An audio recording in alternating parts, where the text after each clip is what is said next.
wabarakatuh. Ya anak-anak, bagaimana kabarnya hari ini? Alhamdulillah, semoga kalian sehat. Anak-anak, hari ini kita masih belajar tema 1, selamatkan makhluk hidup. Subtema 3, ayo selamatkan hewan dan tumbuhan pada pembelajaran ke-6. Tetapi mari sebelumnya kita membaca lanjutan surat Al-Bayyinah. A'udzu billahi minasy syaithanir rajim. Innal ladzina kafaru min ahlil kitabi wal musyrikina fi nari jahannam khalidina fiha ulaika hum syarrul bariyah. Innal ladzina amanu wa 'amilus solihati ulaika hum khairul bariyah. Jazaohum 'inda rabbihim jannatu 'adnin tajri min tahtihal anhar khalidina fiha abadan. Radiyallahu anhum wa radu an. Dzalika liman khasyiya rabbah. Alhamdulillah. Muatan pelajaran yang kita pelajari hari ini adalah muatan bahasa Indonesia. Kemudian ada muatan PPKN. Adapun tujuan pembelajaran kali ini, setelah membaca teks laporan, kalian mampu menyimpulkan ide pokok dengan benar. Setelah membaca teks tentang penerapan sila Pancasila, kalian mampu menemukan contoh pelaksanaan sila Pancasila terkait peduli tumbuhan. Anak-anakku yang berbahagia, mari kita ke pembelajaran bahasa Indonesia. Membuat simpulan berdasarkan informasi penting suatu teks. Setiap teks memiliki informasi penting yang dapat kita temukan setelah membaca keseluruhannya. Dengan seksama, kita dapat membuat simpulan dari informasi penting atau dari ide pokok yang terdapat dalam teks. Seperti biasa kita sudah melakukannya. Kemudian catat informasi dan ide pokok terkait dengan isi teks. Nanti dicatat ide pokoknya, kemudian dibuat itu. Setelah itu, kembangkan catatanmu menjadi sebuah paragraf. Nanti kita lakukan bersama. Pak Guru contohkan, ada teks ya yang berjudul daun pandan yang wangi.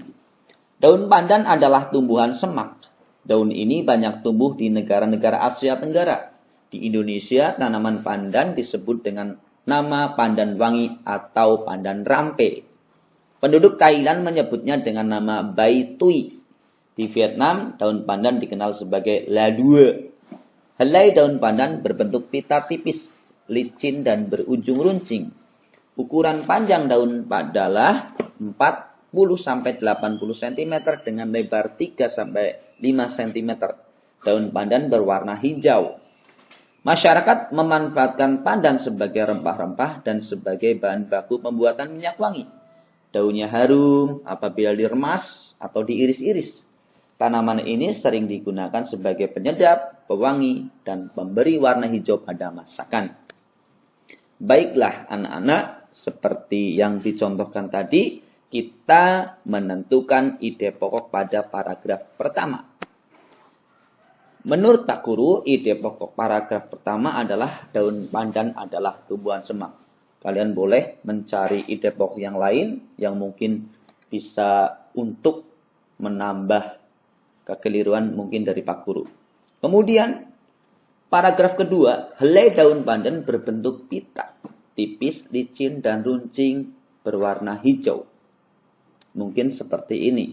Ciri-ciri daun pandan. Kemudian paragraf ketiga, daun pandan dimanfaatkan masyarakat sebagai rempah, penyedap, pewangi, dan pewarna masakan yang berwarna hijau. Mungkin seperti itu.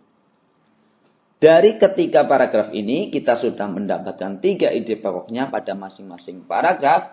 Mari kita simpulkan dengan membuat satu paragraf baru. Contohnya, daun pandan adalah tumbuhan semak. Helai daunnya berbentuk pita, tipis, licin, dan runcing berwarna hijau. Tumbuhan ini dimanfaatkan masyarakat sebagai rempah, penyedap, pewangi, dan pewarna hijau pada masakan.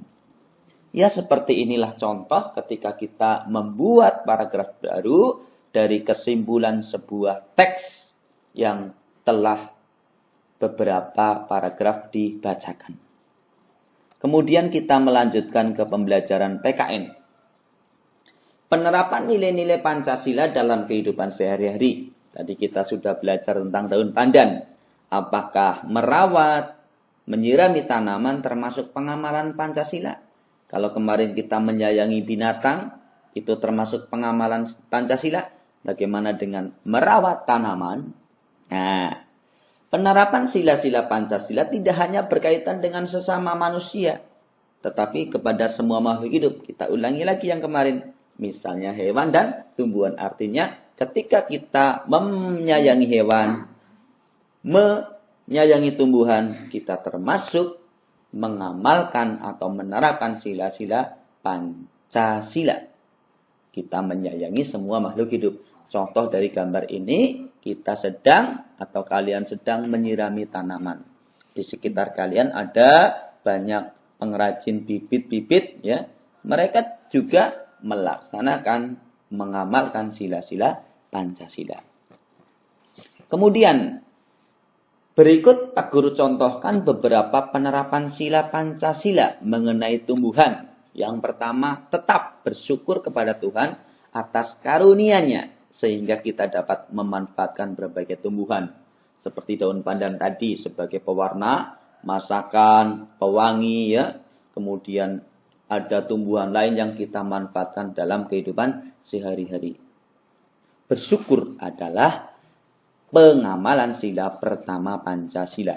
Kemudian merawat tumbuhan dengan baik, menyayangi seperti menyirami, memberi pupuk, ya. Kemudian tidak merusaknya, ya. Tidak merusak tumbuhan milik tetangga. Ini adalah termasuk kita peduli terhadap tumbuhan. Kemudian bangga terhadap berbagai tumbuhan yang ada di Indonesia, tumbuhan langka terutama. Pohon cendana, pohon gaharu, kemudian anggrek, mawar, kemudian ada bunga rafflesia kemarin, bunga bangkai, dan bunga melati. Masih banyak lagi karena keragaman tumbuhan atau flora yang ada di Indonesia. Kita bangga. Nah, dengan seperti itu, kita telah mengamalkan sila Pancasila. Kemudian bersama-sama menjaga kelestarian tumbuhan di sekitar kita. Misalkan kita di sekolah diberi tugas oleh Pak Guru, Bu Guru untuk menjaga satu tanaman di depan kelas kita. Kita jaga bersama-sama. Ada piket yang menyiraminya, ada yang menyayanginya, mencabut, ya, gulmanya, kemudian ada yang memberi pagar misalkan agar terlindung dari hewan-hewan pemangsa. Nah, ini adalah contoh-contoh kegiatan kita bersama-sama mengamalkan Pancasila dalam merawat atau menyayangi tumbuhan. Mungkin ini yang bisa Pak Guru sampaikan. Kurang lebihnya mohon maaf. Jazakumullah khairan katsiran. Alhamdulillahirabbil alamin. Wassalamualaikum warahmatullahi wabarakatuh.